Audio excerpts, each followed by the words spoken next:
le Renault Multipla version bus ou l'un des plus gros échecs commerciaux d'Irisbus. Voici l'histoire du Civis, un bus à guidage optique vendu par la marque au Dauphin.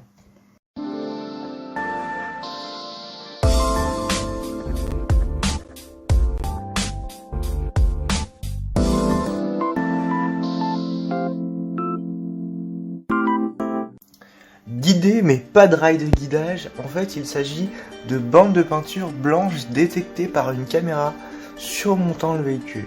Cette caméra transmet toutes les informations jusqu'au gestionnaire de direction qui lui va tourner les roues.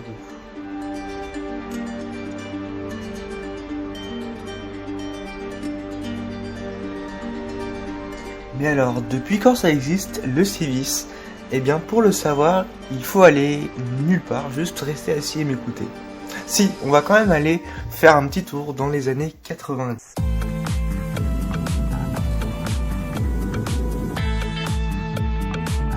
À cette époque-là, le principal constructeur de bus sur le marché français, c'est encore Renault Véhicules Industriels, abrégé RVI, et ils viennent de développer leur nouvelle gamme d'autobus à plancher bas avec leur tout nouveau R312.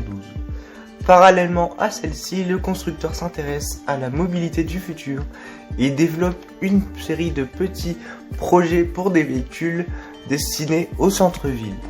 C'est alors qu'un nouveau véhicule sort des cartons, un véhicule de grande capacité censé concurrencer le tramway. Le concept créé est dénommé le City-Seat. C'est lui qui posera les bases pour le futur Civis. Poursuivant sur cette voie, RVI engagea un partenariat avec Matra Transport, qui était alors spécialisé dans l'automatisation du transport public. Ils lancèrent ensemble un programme pour le développement d'un bus à plancher bas, équipé d'un guidage optique et pouvant fonctionner en mode trolleybus. On imagine alors un système de guidage optique qui suivrait une trace au sol et qui permettrait un accostage précis à l'arrêt. La maquette à l'échelle 1/1 est présentée en 1998.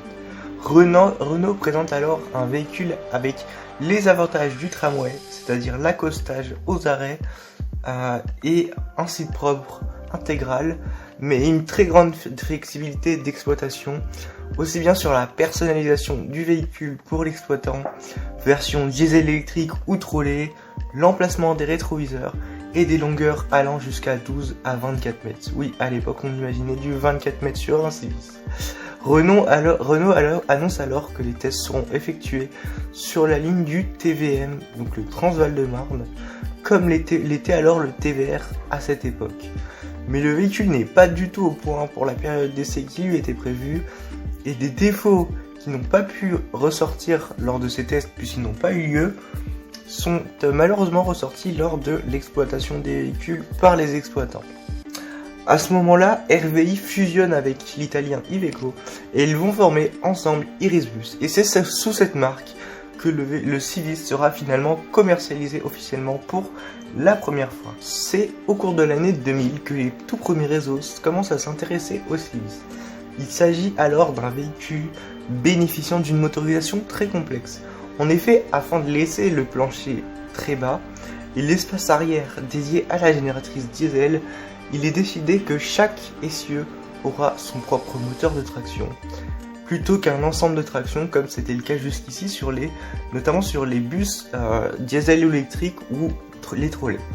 Cette motorisation spéciale entraîne un tas d'équipements tels que le coffre trolley alimentant ses moteurs par roue ou encore un circuit de refroidissement par eau très complexe.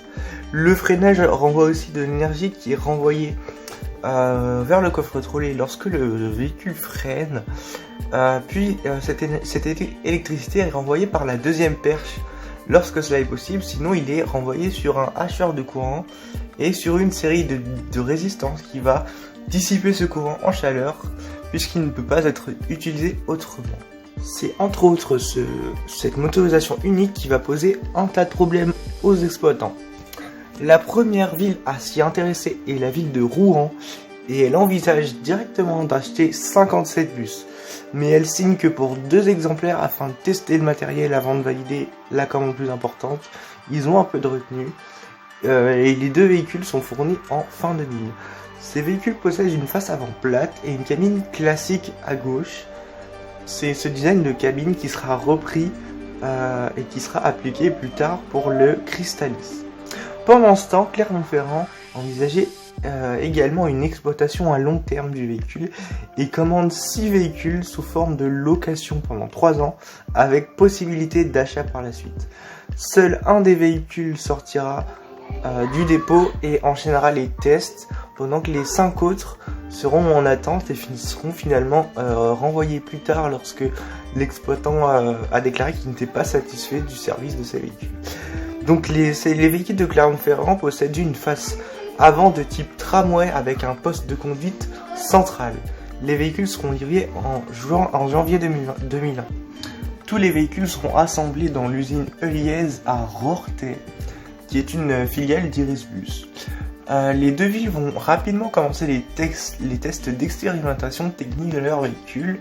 Malheureusement, le système de guidage n'était pas complètement homologué et les bus pourront uniquement exploiter commercialement ce guidage pour l'accostage aux arrêts et non pour la conduite entière. Les Civis sont exploités dans les deux villes avec des véhicules de type diesel électrique.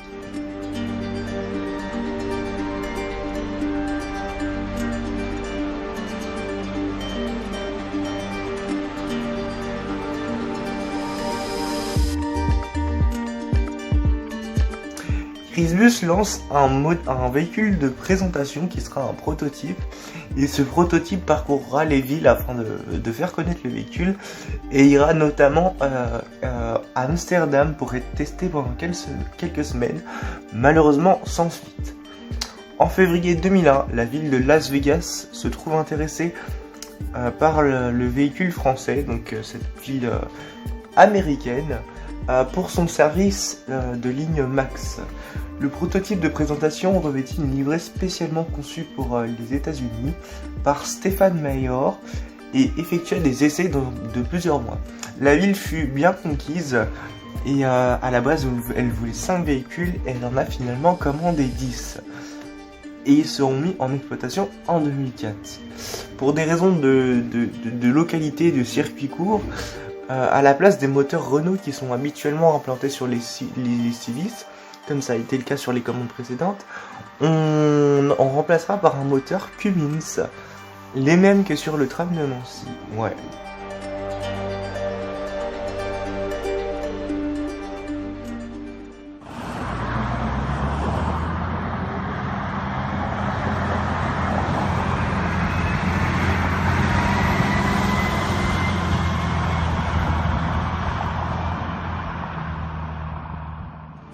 Pendant ce temps, en France, les deux exploitants qui ont testé le Civis offrent leur premier retour après quelques mois de test et la ville de Rouen met officiellement en exploitation commerciale ces deux véhicules en février 2002 après 6 mois de test.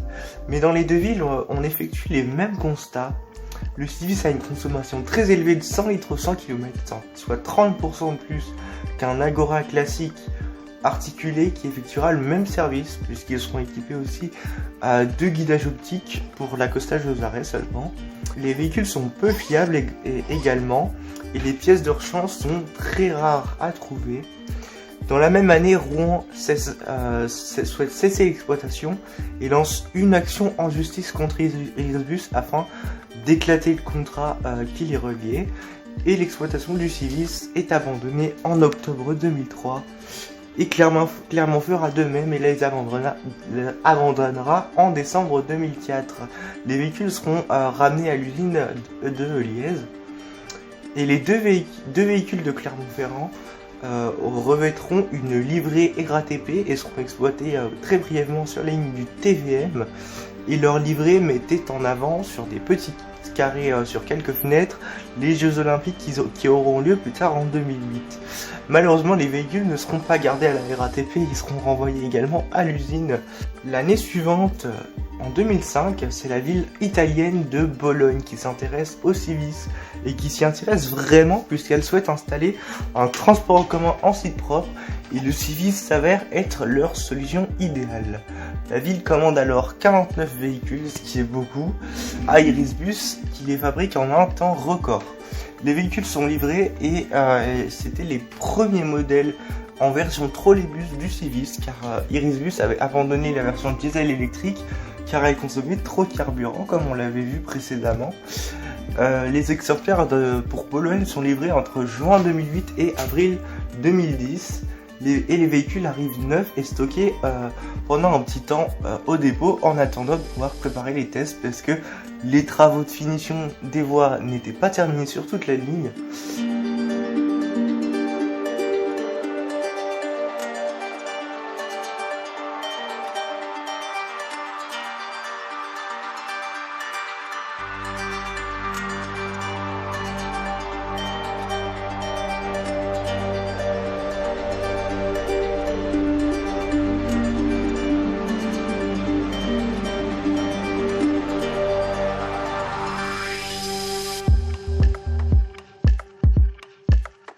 Les tests vont finalement commencer quelques semaines après leur livraison sur le terminus sud de la ligne qui lui était terminé.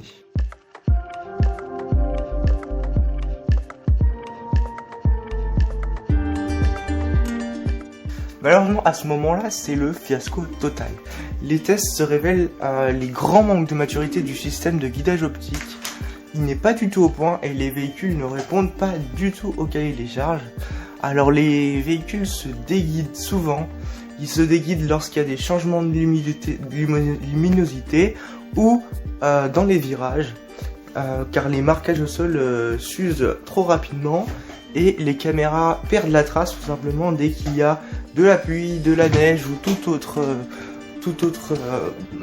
difficulté.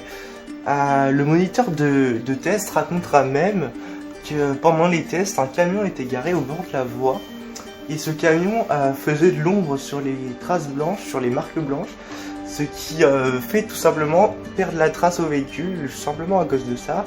Et plusieurs fois pendant les tests, le véhicule a heurté un trottoir et un poteau, ce qui est quand même grave. Et en fait, tout simplement, les tests n'ont pas été réalisés au centre-ville historique de Bologne, puisque déjà, en banlieue, dans ces conditions-là, on arrive à avoir des incidents. Alors imaginez dans le centre-ville de Bologne avec des rues serrées et des bâtiments historiques, c'était inimaginable.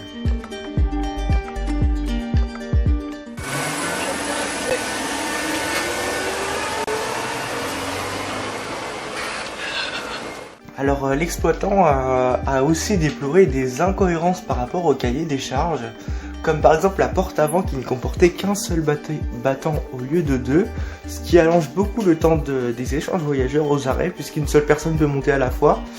Et le vitrage était simple alors qu'il y avait un vitrage double qui était commandé. Et au final, les véhicules étaient également trop lourds par rapport à ce qui était prévu à la base. Finalement, après plus de 6 mois de tests, on en a résulté un constat principal, c'est que tout simplement le guidage optique était déclaré comme non fonctionnel au-delà de 25 km/h. C'est une vitesse qui n'était pas du tout envisageable pour une exploitation commerciale. Donc imaginez que le guidage a été homologué jusqu'à 25 km/h. La seule solution, c'était d'utiliser le guidage optique seulement pour l'accostage aux arrêts et pas dans une exploitation normale, c'est-à-dire en mode roulage simplement, puisque le guidage était fonctionnel en dessous de 25 km/h, on pouvait seulement l'utiliser à basse vitesse pour l'accostage aux arrêts, c'est tout. Et en fait, tout simplement, ce mode d'exploitation a été refusé par ATC, qui est l'exploitant italien, parce que tout simplement, la cabine de conduite était en position centrale et les chauffeurs n'étaient pas d'accord avec ça. Et en fait, tout simplement, on ne pouvait pas conduire de façon normale avec un poste de conduite centrale. Tout simplement parce que les rétroviseurs devenaient compliqués à voir à cause des essuie-glaces et qu'on n'a pas de référence directe avec un véhicule traditionnel avec un poste de conduite à gauche. On a une vision directe sur le côté gauche du véhicule et sur la route. Donc pas besoin de rétroviseur, pas besoin de quoi que ce soit. On peut tout simplement tourner la tête et ça nous fait une base pour la conduite, et cette base est tout simplement inexistante avec un poste de conduite central en perd ses repères, et les chauffeurs en fait tout simplement refusaient de conduire dans ces conditions. Les véhicules ils devenaient alors inexploitables. Donc l'exploitant attaqua Irisbus juridiquement pour mauvaise fabrication du véhicule et du système de guidage, et les véhicules se retrouvent garés dans un centre à part, dans le centre agroalimentaire de Bologne, tout simplement puisque impossible de les exploiter. Par la suite, les véhicules sont restés plusieurs mois entreposés dans ce centre agroalimentaire, et les techniciens d'Irisbus, ça c'est important, venaient régulièrement entretenir les véhicules en les nettoyant, en les entretenant, en les vérifiant et surtout en les faisant rouler quelques petits kilomètres, histoire de les décrasser, quoi, de ne pas les laisser pourrir ici. Mais ça dure qu'un temps, puisque le centre a subi de gros travaux importants et la métropole ne voulait pas, puisque ce centre allait être très fréquenté, et la métropole ne voulait pas que 49 bus traînent en fait sur le parking de ce centre à l'abandon. Donc les véhicules ont été déplacés cette fois en banlieue, assez loin du centre-ville, dans ce qu'ils appellent l'Interpolo, qui est en gros une zone de stockage.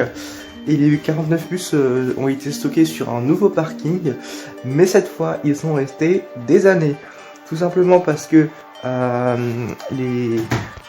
la bataille juridique se poursuivait jusqu'en 2012 entre ATC et Irisbus, et les véhicules ont subi les assauts du temps et les taggers, les gens qui sont venus dégrader les véhicules, puisque garer des années des véhicules sur un parking à l'air libre, forcément, ça, il reste pas indemne.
Et au final, le contrat a débouché sur un remplacement du matériel aux frais du constructeur.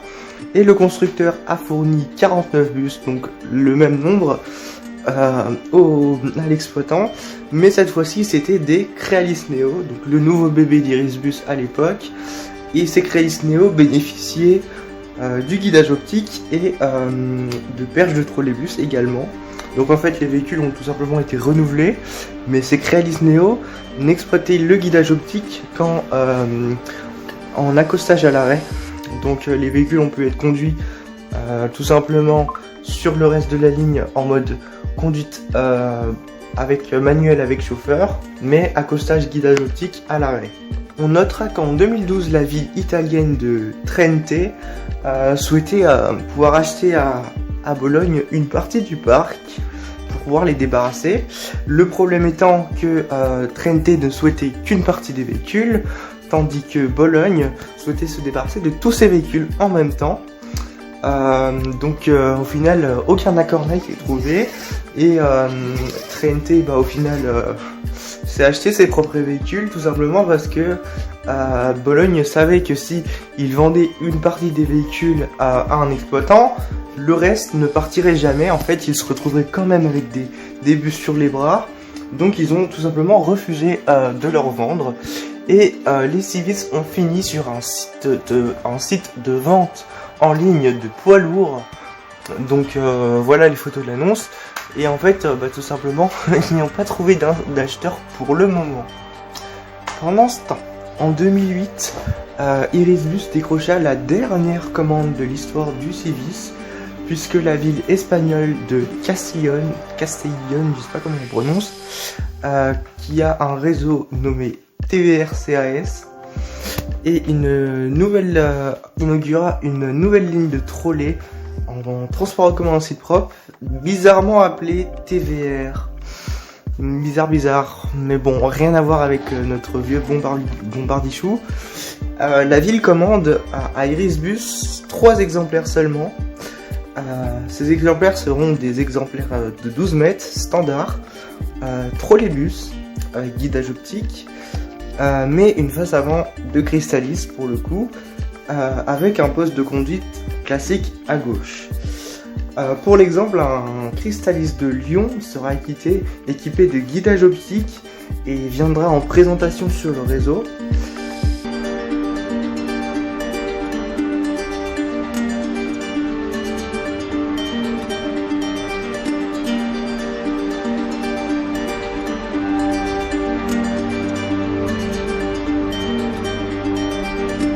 Donc à l'époque, pour une ligne de cette taille, 3 bus, c'est assez juste, sachant que la ligne s'agrandit et que la ligne atteindra désormais la mer avec une extension.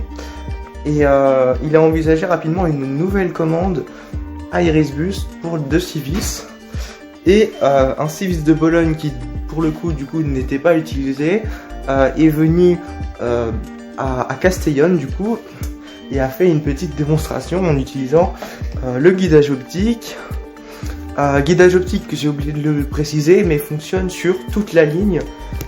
C'est un exploit, vous me direz, mais en même temps exploiter 3 bus c'est pas bien compliqué, et je pense qu'Irisbus a donné son maximum pour que le guidage optique puisse être homologué comme il faut en Espagne. Et finalement, contre toute attente, ce sera 10 Solaris Trollino qui seront commandés au constructeur Solaris avec guidage optique et non des Civis comme c'était prévu. Donc il n'y aura pas de nouvelle commande de la part du réseau à Irisbus et aucune autre commande au final. Donc les 3 Civis étaient les tout derniers qui seront commandés dans l'histoire. C'est officiellement 2 ans plus tard, en 2010, que Irisbus arrête totalement la commercialisation du Civis et il est jugé au final comme une grosse catastrophe industrielle et pour une fin décevante pour ce qui fut le dernier bus développé par Renault, puisque rappelez-vous, Irisbus a été formé juste avant la commercialisation. Renault avait créé ce bus avec Matra. Au final, seule la ville de Las Vegas aura fait fonctionner correctement le Civis en version diesel électrique, et celle de la ville de Castellón l'aura fait fonctionner correctement en version trolley.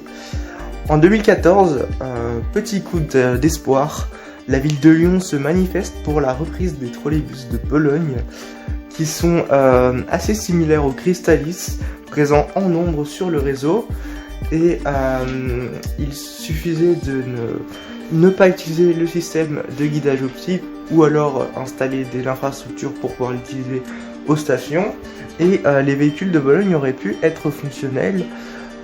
Donc des tests ont eu lieu. Un des véhicules de Bologne a rejoint le dépôt de Lyon et s'est fait immatriculer en France, enfin avec une immatriculation française, et a revêtu la livrée TCL, la fameuse livrée que possèdent les Crystalis. Et il a commencé des essais, mais les essais n'étaient pas du tout concluants et se sont même révélés un fiasco. Et au final, le réseau ne mettra jamais en service commercial ce bus.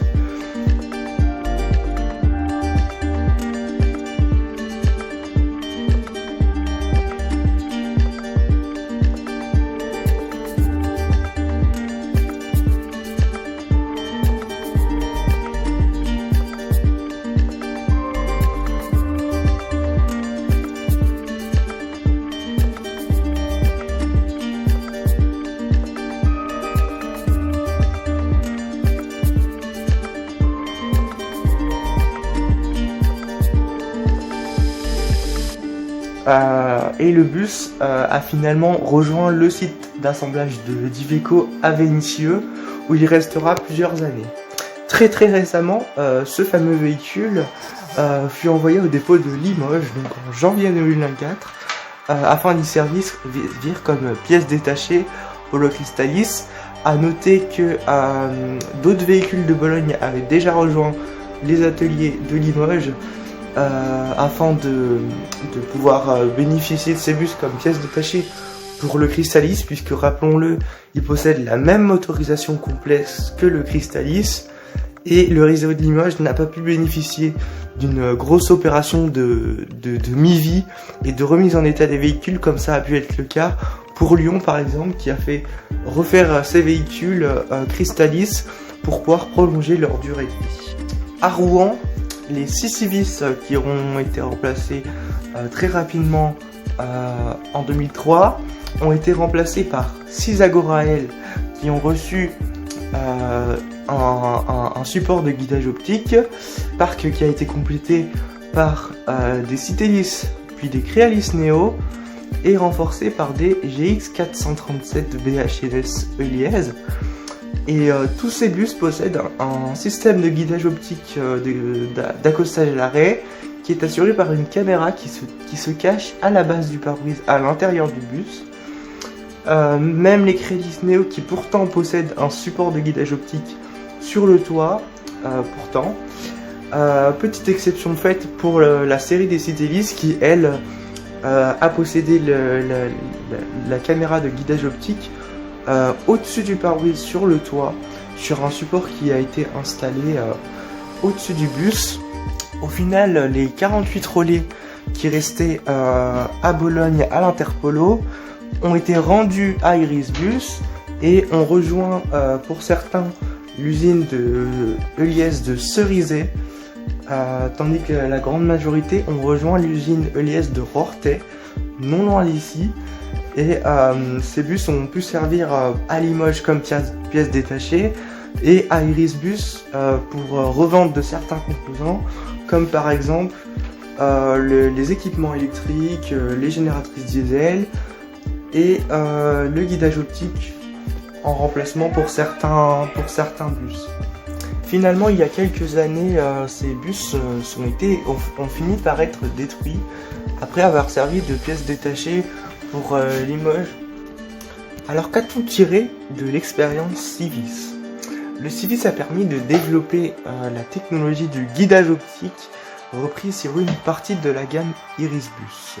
La base du Civis a beaucoup servi pour la commercialisation du Crystalis, qui fut en quelque sorte le côté trolleybus de la gamme Irisbus. Comme le Civis était la version BHNS du Crystalis, le Crealis Neo était la version BHNS du Crealis simple, et il reprit beaucoup d'aspects du Civis bien qu'il n'ait jamais été développé avec une cabine centrale de type tramway. Le Crystalis sera vendu à Limoges, Lyon et Saint-Étienne et sera même exporté en partie à Milan. Malgré un échec commercial de ces bus, ils sont encore aujourd'hui exploités à Castellón et à Las Vegas pour le Civis et à Lyon, Limoges et Milan pour le Crystalis. c'est la fin de cette vidéo qui a fait suite dans la série des transports oubliés. Merci de l'avoir suivi. À la prochaine.